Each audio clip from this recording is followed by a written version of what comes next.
সুপ্রিয় শিক্ষার্থী, আসসালামু আলাইকুম। আমি মোহাম্মদ শামীম হাসান, আছি তোমাদের সাথে পলিটেকনিক সিরিজের ম্যাথমেটিক্স 1 ক্লাসে। আজকে চ্যাপ্টার 1 ডিটারমিনেন্টস বা নির্ণায়ক নিয়ে আলোচনা করব। এই চ্যাপ্টারের টপিক হবে মাইনর অ্যান্ড কোফ্যাক্টরস, অর্থাৎ অনুরাশি ও সহগুণক।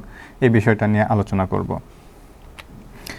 প্রথমেই দেখে নেই যে অনুরাশি বা সহগুণক কী। আসলে আমি প্রথমেই বলে নিতে চাই যে নির্ণায়কের দুইটা অংশ আমরা চিন্তা করব, একটা হচ্ছে অনুরাশি, একটা সহগুণক, বা এটাকে আমি মজার ছলে বলে থাকি এদের যমজ ভাই, অনুরাশি এবং সহগুণক, কারণ এরা দেখতে অনেকটা একই রকম। যমজ ভাই যেরকম হয় একই রকম দেখতে, তো অনুরাশি এবং সহগুণকটাও একই রকম। তো সেই অনুসারে আমরা যদি আলোচনা করতে চাই তাহলে প্রথমে আমরা বলবো অনুরাশি কী, অনুরাশিটাকে আগে দেখে নেব, তারপর আমরা দেখব সহগুণক কী। তো আমরা যদি বইয়ের ভাষায় সংজ্ঞা দেখি, সেই ক্ষেত্রে আমরা কি দেখব যে কোনো নির্ণায়কের যে কোনো একটি উপাদানের সারি ও কলাম বরাবর উপাদানগুলো বাদ দিয়ে বাকি উপাদানগুলো দ্বারা গঠিত নির্ণায়ককে ওই নির্ণায়কের ওই উপাদানের অনুরাশি বলে। যেমন এইখানে একটা উদাহরণ দেয়া আছে যে A B C X Y Z 1 2 3, এই একটা নির্ণায়ক আমাদের দেয়া আছে। এই নির্ণায়কের এ উপাদানের অনুরাশি, এ বলতে আমরা এই যে প্রথম যে উপাদানটা রয়েছে সেই উপাদানের অনুরাশি বের করতে হবে।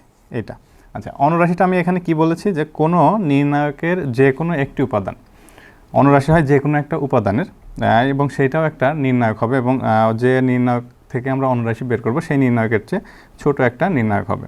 ওকে, বইয়ের ভাষায় যেটা বলেছি আমরা যে নির্ণায়ক অনুরাশি হলো একটা নির্ণায়কের যে কোনো একটা উপাদানের সারি এবং কলাম বরাবর যে উপাদানগুলো থাকবে সেই উপাদানগুলো বাদ দিয়ে বাকি যে বা অবশিষ্ট যে উপাদানগুলো থাকবে সেই উপাদানগুলো নিয়ে গঠিত নির্ণায়কটাই হবে আমাদের ওই উপাদানের অনুরাশি। ওকে, সেই ক্ষেত্রে উদাহরণ হিসেবে আমি এখানে দিয়েছি যে নির্ণায়কটা, সেই নির্ণায়কে আমাদের বলা আছে কি এ উপাদানের অনুরাশি নির্ণয় করো। তাহলে সেই ক্ষেত্রে আমরা অনুরাশি কিভাবে নির্ণয় করব? যেহেতু সংজ্ঞাতেই বলা আছে যে উপাদানের অনুরাশি বলবে সেই উপাদানের যে সারি এবং যে কলামে থাকবে সেই সারি এবং সেই কলামটা আমাদের বাদ দিতে হবে। যেমন এ উপাদানটা রয়েছে আমাদের এইখানে, এই উপাদানের সারি কোনটা? প্রথম সারি। তাহলে এ বি সি এই সারিটা বাদ যাবে এবং এ এক্স 1 এই কলামটা বাদ যাবে। বাকি থাকে তাহলে কি ওয়াই জেড 2 3। তাহলে এই যে ওয়াই জেড 2 3টা হবে এই এ উপাদানের অনুরাশি। তাহলে এখানে আমরা সমাধান হিসেবে যদি লিখতে চাই, বা আমরা যদি এইটা সাধারণত 2 মার্কের প্রশ্ন হিসেবে আসে পরীক্ষায়, তো সেই ক্ষেত্রে আমরা কীভাবে লিখব? প্রথমে লিখব এরকম, দেয়া আছে, আমার যেটা দেয়া থাকবে সেটা আগে লিখে নিব, A B C X Y Z 1 2 3। Okay, যে আমাদের নির্ণায়কটা দেওয়া থাকবে সেই নির্ণায়কটা লিখে নেওয়ার পরে আমরা লিখব কি যে এ এর অনুরাশি বা এ উপাদানের অনুরাশি, আমরা যে কোনো একটা কথা লিখলেই হবে, সমান এখানে কত হবে? আমাদের অবশ্যই নির্ণায়কটা কার মধ্যে লিখতে হয়? যে একজোড়া খাড়া বন্ধনীর মধ্যে লিখতে হয়। অনুরাশিও সেমভাবে আমরা একজোড়া খাড়া বন্ধনীর মধ্যে লিখব। তাহলে এটা আছে আমাদের কোন দিকে, আমরা সেটা আগে বাদ দিব। এই যে আমাদের প্রথম সারিতে রয়েছে সেই প্রথম সারিটা বাদ যাবে। আবার এ কোন কলামে রয়েছে? এই যে প্রথম কলাম। তাহলে এই সারি, প্রথম সারি এবং প্রথম কলামটা যদি আমি বাদ দেই, এই প্রথম সারি এই প্রথম কলাম বাদ, বাকি থাকে কি ওয়াই জেড 2 3। তাহলে এখানে হবে ওয়াই জেড 2 3। এইটা হলো আমাদের এ উপাদানের অনুরাশি, এবং এটাকে এখন আমাদের মান নির্ণয় করতে হবে বা ভেঙে লিখতে হবে। এখানে আমি লিখে দিচ্ছি এটা সমান, এটা তোমরা চাইলে নিচে লিখতে পারো। তো এটা মান নির্ণয় করার ক্ষেত্রে আমাদের কি করতে হবে? প্রথমত আমাদের গুণ করতে হবে। যেমন গুণটা করব আমরা এইভাবে, এই ওয়ের সাথে 3 গুণ হবে, অর্থাৎ ওয়ের সাথে তাহলে 3 গুণ, ওয়ের সাথে 3 গুণ মানে ওয়াই ইন্টু 3, এবং মাঝখানে একটা মাইনাস চিহ্ন দিতে হবে, এবং মাইনাস চিহ্নটা কীভাবে আসে আমরা পরে দেখব। তো এই মাইনাস চিহ্ন দেওয়ার পরে আমাদের এটা সবসময় দিতে হবে। আমরা এটা মনে রাখতে পারি এভাবে যে সূত্র হিসেবে আমাদের মাঝখানে একটা মাইনাস চিহ্ন বসবে, মানে এটা আমাদের রুলস হিসেবে বসাতে হবে। কিন্তু এটার একটা নিয়ম আছে, আমরা সেটা পরে দেখব যে কীভাবে আসে। এবং এর পরের মানটা হবে কি জেডের সাথে 2 এর গুণ, তাহলে জেড ইন্টু 2, অর্থাৎ এই যে ক্রস গুণ হবে ওয়ের সাথে 3 জেডের সাথে 2। প্রথম গুণটা হবে আমাদের এই দিকে ওয়ের সাথে 3, মানে আমরা সবসময় এটা এইভাবে মনে রাখবো। তাহলে প্রথম গুণ হবে এই দিকে উপর থেকে নিচ দিকে, এবং প্রথম উপাদান যেটা থাকে সেই উপাদান থেকে শেষ উপাদানের দিকে। ওকে, তারপরের গুণটা হবে এই দিকে, এটা হবে দ্বিতীয়বার গুণ। ওকে, তো এভাবে মনে রাখা যায়। তাহলে ওয়ের সাথে 3 গুণ, এইটাকে আমি একটু সাজিয়ে লিখলে 3 ওয়াই মাইনাস জেডের সাথে 2 গুণ মানে 2 জেড, এবং এটা যদি সংখ্যা হতো তাহলে সেক্ষেত্রে এটার সাথে গুণ আকারে লিখে দিতাম। এটা হবে এই এ উপাদানের অনুরাশি। এই অনুরাশি নির্ণয়টা কিন্তু খুব সহজ। এই অনুরাশি যদি নির্ণয় করা যায় তাহলে সহগুণকটাও সেমভাবে পারা যাবে, কারণ সহগুণক আমি প্রথমেই বলেছি যে অনুরাশি এবং সহগুণকটা দেখতে অনেকটা একই রকম, হালকা ডিফারেন্স আছে যেটা আমরা পরে দেখব। এখানে আমাদের এ এর অনুরাশি বের করেছি, যে কোনোটা বলতে পারে। এখানে যেমন 3 এর অনুরাশি যদি বলে, এখানে সাপোজ আমি লিখলাম 3 এর অনুরাশি, তাহলে এর অনুরাশি সমান কী আসবে, আমি এখানে লিখে দিচ্ছি 3 এর অনুরাশি। তার মানে 3 এর অনুরাশি আমি যদি এইখানেই লিখে থাকি, আমি এখানে নির্ণয়কটা লিখে নিচ্ছি A B C X Y Z 1 2 3। তাহলে 3 এর অনুরাশি মানে 3 যে সারি এবং যে কলামে থাকবে সেই সারি এবং সেই কলামটা বাদ যাবে। 3 যে সারি, এই যে 3 নাম্বার সারিতে আমাদের 3 রয়েছে, তাহলে 3 নাম্বার সারিটা বাদ যাবে, এবং 3 নাম্বার কলামটাতে আমাদের 3 রয়েছে, তাহলে 3 নাম্বার কলামটা বাদ যাবে। তাহলে বাকি থাকে কি এ বি এক্স ওয়াই। তাহলে এখানে আমরা লিখব কি এ বি এক্স ওয়াই। তাহলে এইটা হবে এই 3 এর অনুরাশি, এবং এটাকে যদি আমি ভেঙে লিখি তাহলে এর সাথে ওয়াই এর গুণ, তার মানে আমরা কি লিখতে পারি এ ওয়াই মাইনাস বি এর সাথে এক্স এর গুণ, তাহলে হবে কত বি এক্স। এটা হবে 3 এর অনুরাশি। তো এরকম যে কোনো উপাদানের যদি অনুরাশি বের করতে বলে তাহলে কিন্তু আমরা খুব সহজেই এই অনুরাশিটা বের করতে পারবো। তাহলে অনুরাশি কি, যে উপাদানের আমাদের অনুরাশি বের করতে বলবে সেই উপাদানটা যে সারি এবং যে কলামে থাকবে সেই সারি এবং সেই কলাম বাদ দিয়ে বাকি যে উপাদানগুলো থাকবে সেই উপাদানগুলো নিয়ে গঠিত আমরা নির্ণায়ক যেটা পাবো সেটাকেই বলবো আমরা ওই উপাদানের অনুরাশি। ওকে, আরও আমরা কিছু উদাহরণ দেখব। এখানে যেমন শুধু সংখ্যা দিয়ে দেওয়া আছে, শুধু সংখ্যা দেওয়া থাকলেও আমাদের মান নির্ণয় করতে হবে। যেমন এখানে দেওয়া আছে এ নির্ণায়কের আমাদের মানগুলো দেওয়া আছে 2 1 1 1 2 -1 3 -3 -5। এখানে প্লাস মাইনাস যাই থাকুক না কেন আমাদের সেই অনুসারেই মান নির্ণয় করতে হবে। এবং এইখানে একটু লক্ষ্য করতে হবে, যেমন নির্ণায়কের এ 3 2 উপাদানের অনুরাশি নির্ণয় করো, এইভাবেও দেওয়া থাকতে পারে, সরাসরি উপাদান উল্লেখ থাকতে পারে অথবা এইভাবে দেওয়া থাকতে পারে। আচ্ছা, এই জিনিসটা আমি একটু ক্লিয়ার করি। এখানে বলা আছে কি এ 3 2, এইটা দ্বারা এই প্রথম সংখ্যাটা দ্বারা বোঝায় আমাদের সারি নাম্বার, কত নাম্বার সারির উপাদান, এবং দ্বিতীয় সংখ্যাটা দ্বারা বোঝায় আমাদের কলাম নাম্বার। তার মানে এই যে এ 3 2 দ্বারা বোঝাচ্ছে এখানে যে 3 নাম্বার সারি এবং 2 নাম্বার কলামের যে উপাদান রয়েছে সেই উপাদানের অনুরাশি নির্ণয় করতে হবে। ওকে, এরকম অনেক সময় দেওয়া থাকে। তো যাই হোক, এখানে আমাদের 3 নাম্বার সারি, প্রথমটা সবসময় আমাদের চিন্তা করতে হবে কি প্রথম সংখ্যাটা আমাদের সবসময় সারি এবং দ্বিতীয় সংখ্যাটা সবসময় কলাম।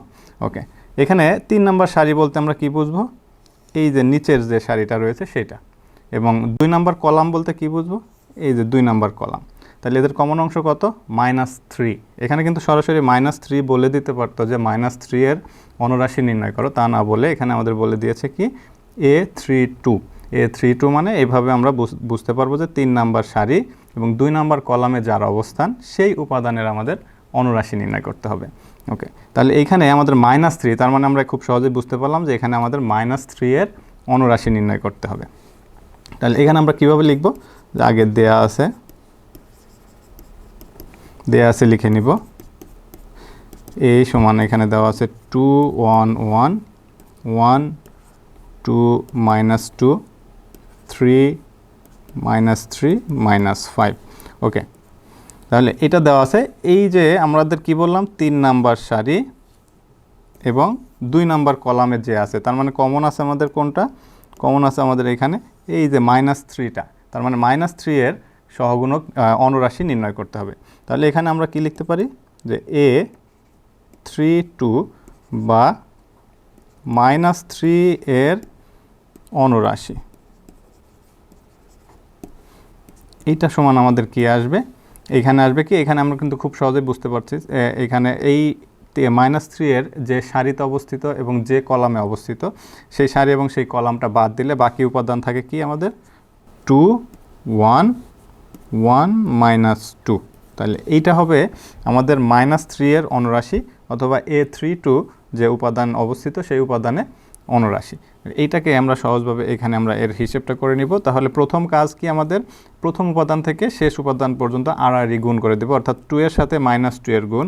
তাহলে 2 ইন্টু, আমি যদি এখানে এইভাবে ভেঙে লিখি সেক্ষেত্রে এভাবে লিখতে পারবো 2 ইন্টু -2, অর্থাৎ এখানে যে চিহ্ন থাকবে সেই চিহ্নটাও আমাদের ব্যবহার করতে হবে।